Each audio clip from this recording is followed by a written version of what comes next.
and welcome to Mage Movies. My name is Matt Smith, and today we were going to review an American Werewolf in London. But you see, I realized that we only review new movies, so instead we're going to review the new Power Rangers movie. So let's... Who are you? Just a man. Who sees your creature. What are you talking about? You see, my master and I have been watching you for a while. What partner? Wait, who are you? Oh, I'm just the sound guy. Fine. Okay. Should we do the review? Do it. Should we do the review then? What other choice do we have? Oh, I agree with him. Fine. This is an American Werewolf in London. So our movie begins in the rural fields of England, where two American college students are riding in a sheep van. Now, I can explain, or maybe question how they got there, why they're in a sheep van, but I'd be wasting my time and your time as well. So, moving on. These two college students named Jack and David, they're on a trip to Paris. So they're gonna be hitchhiking their way to Paris. Now, along the way, they stop at this pub called the Slaughtered Lamb, England's favorite family restaurant. They walk in, and not long after, they're kicked out. But before they're kicked out, they're warned to stick to the roads. Well, they don't stick to the roads. They get lost in the middle fields, in the middle moors. As they're walking around, they run to this almost dog-like creature. So they decide to do the smart thing and walk away. But it seems to get closer. As it gets closer, they start running. Eventually, as they're running, David just falls over. Just falls right over. And Jack decides to help him up. That was not a smart move because Jack is then slaughtered. He is torn to pieces. It is... Whew. David gets up and runs away. Of course, he thinks that dog creature thing is gone, so he runs back to Jack to see his torn up corpse. He's attacked by that dog-like creature. As he's getting attacked, the dog-like creature shot.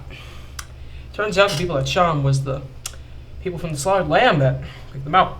And as they surround David, he turns to see what was the corpse of that dog-like creature. It's now turned to a man. A few days later, he wakes up in a London hospital under the care of a nurse named Alex. Of course, one day during breakfast, he suddenly sees Jack, looking slightly cleaned up, but he's still torn to pieces. He tells David he's a werewolf, and David reasonably panics. He doesn't want to believe it. First of all, he's having a hard time believing that his friend's alive, or at least there. It's even harder to think, I'm a monster now. He calls Alex for help. When he calls Alex, they seem to fall in love, almost. So Alex takes him out of the hospital and lets him stay at his place, where they do things. Do some real nice things. Now,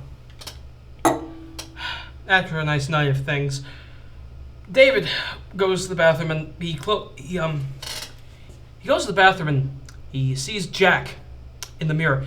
This time now, he looks like worm food. He looks like worm food. It's not a pretty sight. He warns David again that he could kill people, and the only way to end the curse is to kill himself. He doesn't listen, obviously. Well, the next day, Alex has to go to work, and David's left alone. As Alex does her thing at the hospital, David's suddenly in pain.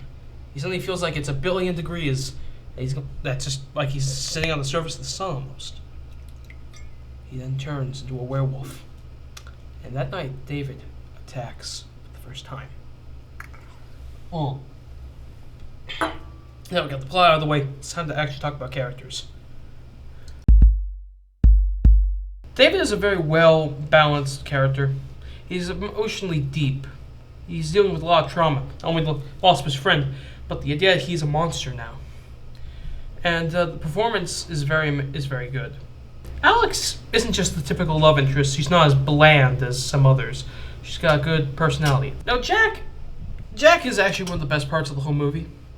Then again, he's trying to have a sense of humor about his situation. Being a ghost. Yeah. And yeah, sure, he wants his friend to kill himself, but aside from that, I mean, he's not that bad. Though Jack, before he's dead, is a lot better, though, because he's not dead and he's not saying, David, you gotta kill yourself. So, that's really about it for that. Pros and cons, because, we gotta mention those.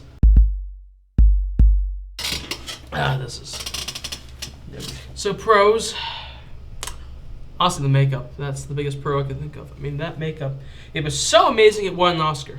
Oh yeah, also the comedy. It's great to have some comedy in a movie that's also kind of scary. It lightens the mood, makes you feel a little more comfortable. There is a con, and I'm not going to go into detail why. The ending.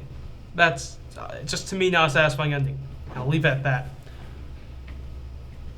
So, final thoughts.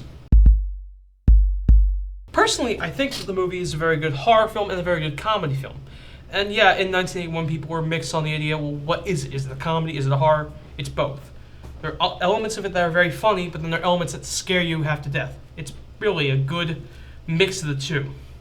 There are some movies that are too funny to be a horror film, and some are too scary to be a comedy. Well, this movie does a good balance of the two. Then again, it's written by John Landis, and directed by him too. And he is a very good director and very good writer. Just remember, he directed Animal House and The Blues Brothers. So he can do comedy, but he's also been a horror fan. So it was good. That's honestly about it here. This is Matt Smith, signing out. Let's go.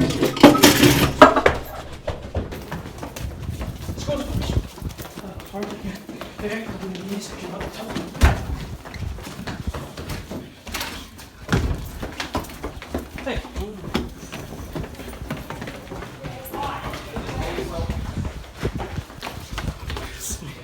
The devil.